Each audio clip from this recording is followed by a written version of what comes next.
Hello అండి, welcome to our channel. అందరికీ నమస్తే. ఈరోజు నేను ఒక కొత్త స్టోరీతో మీ ముందుకు వచ్చేసాను.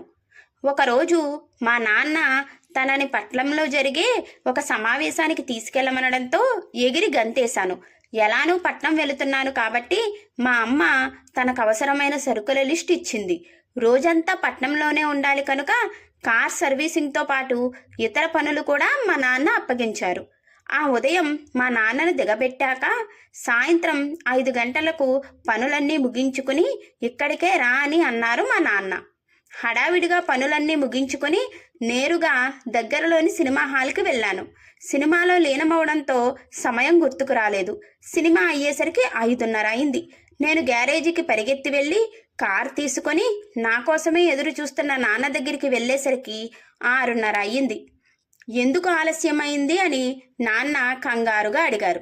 సినిమా చూశానని చెప్పడానికి సిగ్గుపడ్డ నేను అప్పటికే ఆయన గ్యారేజ్ వారితో మాట్లాడి ఉన్న విషయం తెలియక కార్ రెడీ కాలేదు, నేను వేచి ఉండాల్సి వచ్చింది అన్నాను.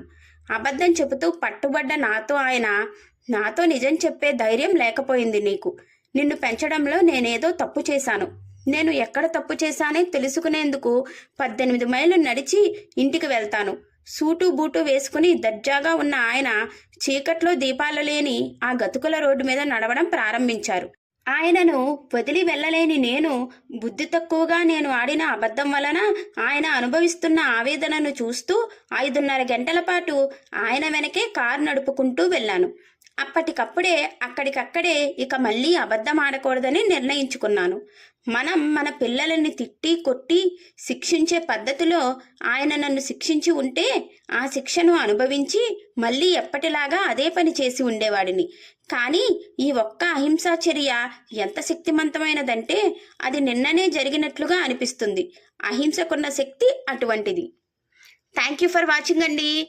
Please like, share and subscribe.